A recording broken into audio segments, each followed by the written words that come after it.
दोस्तों इंडिया में 19,000 से ज्यादा ई कॉमर्स कंपनीज हैं, लेकिन अगर आपसे इनका नाम पूछा जाए तो आप इनमें से सिर्फ 5 से 10 कंपनीज का ही नाम बता पाएंगे। इसकी वजह यह है कि भारत में शुरू होने वाले करीब 90% ई कॉमर्स स्टार्टअप फेल हो जाते हैं और इससे ये साफ पता चलता है कि इंडियन ई कॉमर्स मार्केट कितनी ज्यादा कॉम्पिटिटिव है। ऐसे में अगर कोई नई कंपनी इस मार्केट में अपने पांव जमा भी लेती है तो ये भी उस कंपनी की बड़ी अचीवमेंट मानी जाएगी। और आज की इस वीडियो में हम ऐसी ही एक ई कॉमर्स कंपनी मीशो के बारे में बात करने वाले हैं, जो सिर्फ 6 साल के अंदर अंदर भारत की टॉप ई कॉमर्स कंपनीज में अपनी जगह बना ली। आपको जानकर हैरानी होगी कि इतने कम समय में मीशो की वैल्यूएशन $4.9 बिलियन को क्रॉस कर गई है और बहुत जल्दी मीशो एक और फाइनेंसिंग राउंड करने की तैयारी में है, जिससे इसकी वैल्यूएशन $8 बिलियन तक पहुंच सकती है। अब मीशो ने आखिर ये कमाल कैसे किया, उसकी बिजनेस स्ट्रेटजीज क्या है और रीसेलिंग के बिजनेस से शुरू हुई ये कंपनी आज फ्लिपकार्ट और अमेजॉन जैसे जायंट से सीधा मुकाबला कैसे कर रही है, ये सारी चीजें हम आज की इस वीडियो में जानने वाले हैं। तो चलिए वीडियो को शुरू करते हैं। दोस्तों मीशो की ये सक्सेस जर्नी शुरू करने से पहले हम इस कंपनी का एक ओवरव्यू देते हैं। असल में मीशो की शुरुआत एक रीसेलिंग कंपनी के तौर पर हुई थी, जिन्हें आमतौर पर सोशल कॉमर्स कंपनी कहा जाता है। आपकी जानकारी के लिए बता दें कि एक रीसेलिंग कंपनी और एक नॉर्मल ई कॉमर्स कंपनी में काफी डिफरेंस होता है। दोस्तों e commerce companies B2C model पर काम करती हैं, यानी इसमें कस्टमर कोई भी चीज डायरेक्टली कंपनी या सेलर से ही परचेज करता है, जैसे कि अमेजॉन और फ्लिपकार्ट। जबकि रीसेलिंग बिजनेस में कस्टमर और कंपनी के बीच में रीसेलर्स होते हैं, जो कि इन कंपनीज के प्रोडक्ट्स को डिफरेंट सोशल मीडिया प्लेटफॉर्म जैसे व्हाट्सएप, फेसबुक और इंस्टाग्राम वगैरह पर सेल करते हैं और इसके बदले में हर एक ऑर्डर पर उन्हें अपना कमीशन मिलता है। दोस्तों 6 महीने पहले तक मीशो इसी बिजनेस मॉडल को फॉलो कर रहा था, लेकिन अब उन्होंने इसे चेंज करना शुरू कर दिया। दरअसल मीशो ने शुरुआत तो एक रीसेलिंग कंपनी के तौर पर की थी, लेकिन जब उन्हें लगा कि उनका प्लेटफॉर्म एक अच्छे लेवल तक ग्रो हो चुका है तो उन्होंने normal e commerce business model यानी B2C की तरफ शिफ्ट करना शुरू कर दिया। खैर दोस्तों ये तो हुआ इस कंपनी का ओवरव्यू। चलिए अब आपको बताते हैं कि इसकी शुरुआत कैसे हुई थी और किन स्ट्रेटजीज को फॉलो करके इस कंपनी ने इतनी तेज रफ्तार से ग्रो किया। दोस्तों मीशो कंपनी की शुरुआत साल 2015 में हुई थी और इस कंपनी को फाउंड किया था विदित आत्रे और संजीव बर्नवाल नाम के 2 IIT दिल्ली ग्रेजुएट्स ने। हालांकि दोस्तों ये विदित और संजीव की पहली कंपनी नहीं थी, बल्कि इससे पहले उन्होंने फेशनियर नाम का एक स्टार्टअप शुरू किया था, जो कि दोस्तों बुरी तरह फेल हो गया था। दरअसल ये लोग फेशनियर के जरिए फैशन आइटम्स की हाइपर लोकल डिलीवरी करना चाहते थे, ठीक वैसे ही जैसे स्विगी और जोमेटो एक लिमिटेड एरिया के अंदर सभी तरह के लोकल और बड़े रेस्टोरेंट के फूड आइटम्स डिलीवर करते हैं। वैसे तो दोस्तों इनका ये आइडिया काफी डिफरेंट था, लेकिन अनफॉर्चुनेटली ये बिजनेस चल नहीं पाया। हालांकि दोस्तों इस फेलियर से इनको एक नई चीज ये जानने को मिली कि भारत के अंदर ऐसे बहुत सारे लोग हैं जो घर बैठे अपना खुद का ऑनलाइन रीसेलिंग बिजनेस करना चाहते हैं, क्योंकि उनके फेशनियर प्लेटफॉर्म पर ऐसे बहुत से लोग आए जो उनसे चीजें परचेज करके फिर उन्हें आगे अपना मार्जिन रखकर रीसेल कर देते थे। और दोस्तों यहीं पर विदित और संजीव को एक गोल्डन अपॉर्चुनिटी नजर आई, इसलिए उन्होंने अपना बिजनेस मॉडल चेंज करके एक सप्लायर के तौर पर रीसेलर्स को प्रोडक्ट देना शुरू कर दिया। दोस्तों धीरे धीरे जब इनके ऑर्डर्स बढ़ने लगे तो इन्हें कॉन्फिडेंस आया कि इस फील्ड में ग्रो करने के चांसेस काफी ज्यादा हैं और फिर इन्होंने फेशनियर को साइड में रखकर मीशो की शुरुआत की और अपना पूरा फोकस मीशो पर लगा दिया। तो दोस्तों इस तरह आज से करीब 6 साल पहले इस कंपनी की शुरुआत हुई थी। खैर चलिए अब जानते हैं कि मीशो का ये रीसेलिंग बिजनेस मॉडल आखिर काम कैसे करता है। तो जैसा कि हमने आपको वीडियो के शुरुआत में ही बताया था कि रीसेलिंग बिजनेस में एंड कस्टमर डायरेक्टली कंपनी से नहीं बल्कि रीसेलर्स से चीजों को परचेज करता है और मीशो का रीसेलिंग मॉडल भी ठीक इसी तरह से काम करता है। फॉर एग्जाम्पल मान लेते हैं मीशो पर एक जींस लिस्टेड है जिसका प्राइस है 1000 रुपए। अब ऐसे में रीसेलर क्या करते हैं कि वो उस जींस पर अपना कोई मार्जिन रखकर अपने रीसेलिंग प्लेटफॉर्म जैसे व्हाट्सएप, फेसबुक और इंस्टाग्राम पर शेयर कर देते हैं। मान लेते हैं 200 रुपए उनका मार्जिन अमाउंट है। अब जैसे ही उस रीसेलर को जींस का ऑर्डर मिलता है तो वो उस कस्टमर के बिहाफ पर खुद मीशो से ये ऑर्डर प्लेस कर देता है और इसके बाद फिर मीशो का वो ओरिजिनल सेलर वो प्रोडक्ट उठाकर सीधा उस कस्टमर को डिलीवर कर देता है। ऐसे में वो कस्टमर जान ही नहीं पाता कि मेन सेलर मिडिल मैन नहीं बल्कि मीशो है। इस तरह दोस्तों जब ये ऑर्डर कंप्लीट हो जाता है तो मीशो रीसेलर को उसका कमीशन यानी वो 200 रुपए और प्रोडक्ट व कैटेगरी के अकॉर्डिंग अपना कुछ कमीशन रखकर बाकी का अमाउंट मेन सेलर को ट्रांसफर कर देता है। यानी इस बिजनेस मॉडल में रीसेलर्स का काम सिर्फ ऑर्डर लाने का होता है, जबकि उसके बाद का सारा काम मीशो संभालता है। खैर ये तो बात हुई मीशो के रीसेलिंग बिजनेस मॉडल की। चलिए अब जानते हैं मीशो के रेवेन्यू मॉडल्स के बारे में और समझते हैं कि मीशो आखिर पैसे कैसे कमाता है। दोस्तों मीशो भी दूसरी ई कॉमर्स कंपनी की तरह मल्टीपल तरीकों से रेवेन्यू जनरेट करता है।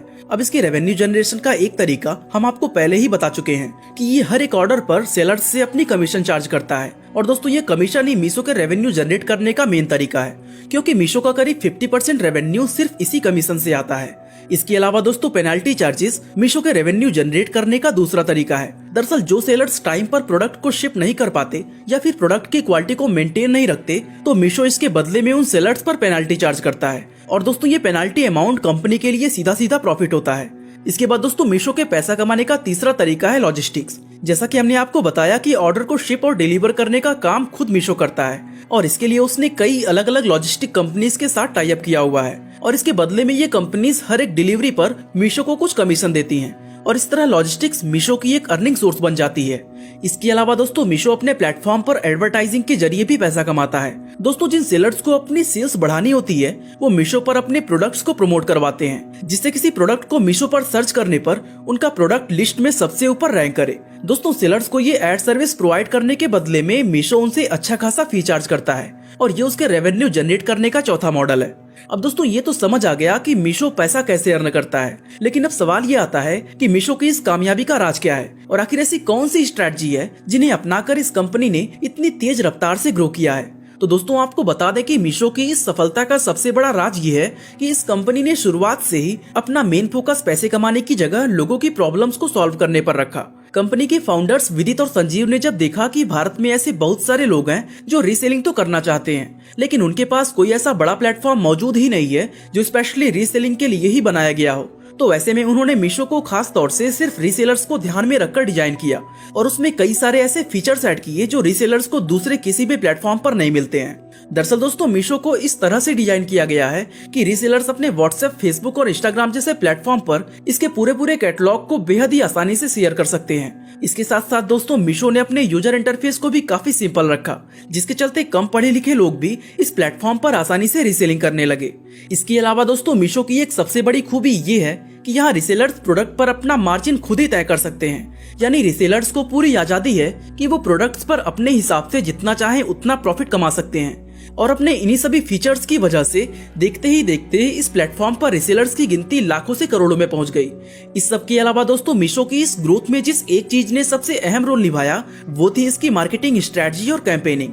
दरअसल कंपनी के फाउंडर्स इस बात को अच्छी तरह जानते थे कि भारत के टीयर 2 और टीयर 3 सिटीज में ऐसी बहुत सारी महिलाएं हैं जो अपनी फैमिली को सपोर्ट करने, फाइनेंशियली इंडिपेंडेंट बनने, अपना लिविंग स्टैंडर्ड सुधारने या फिर एक्स्ट्रा इनकम कमाने के लिए कुछ करना तो चाहती हैं, लेकिन परिवार की पाबंदियों और समाज के डर से वो कुछ कर नहीं पाती।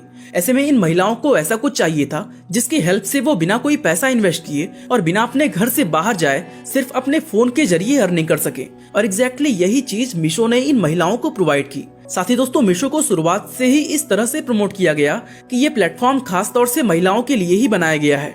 हालांकि दोस्तों मीशो पर मैन भी रीसेलिंग कर सकते हैं, लेकिन एडवर्टाइजिंग कैंपेन में जानबूझकर ऐसा दिखाया गया कि ये प्लेटफॉर्म महिलाओं को एम्पावर करने के लिए बनाया गया है और यही वजह है कि मीशो पर रजिस्टर्ड टोटल रीसेलर्स में करीब 90% महिलाएं हैं।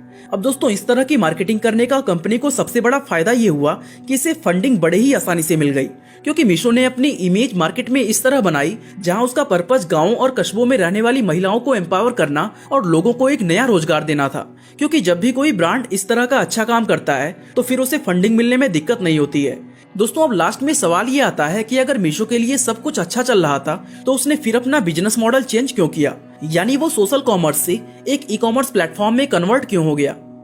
दोस्तों एक्सपर्ट का मानना है कि इसके पीछे 2 रीजंस हो सकते हैं। पहला तो ये कि कंपनी ने शुरुआत से ही यह स्ट्रेटजी बनाई हुई थी कि पहले वो रीसेलिंग प्लेटफॉर्म के रूप में ग्रो करके इन्वेस्टर्स से एक अच्छी खासी वैल्यूएशन पर फंड उठाएंगे और जब उनका प्लेटफॉर्म एक पर्टिकुलर लेवल तक ग्रो कर जाएगा तो वो सोशल कॉमर्स से ई कॉमर्स पर शिफ्ट हो जाएंगे। इसके अलावा दोस्तों बताया जाता है कि दूसरा रीजन वो लॉसेस भी हो सकते हैं जो ये कंपनी पिछले कई सालों से लगातार झेल रही है। दरअसल मीशो अभी तक एक लॉस मेकिंग वेंचर है, जिसे साल 2020 में 306 करोड़ और 2021 में 498 करोड़ रुपए का लॉस हुआ था। ऐसे में हो सकता है कि इन लॉसेस की वजह से भी मीशो ने अपना बिजनेस मॉडल चेंज कर दिया हो। वैसे दोस्तों वजह चाहे जो भी रही हो, लेकिन सच्चाई यही है।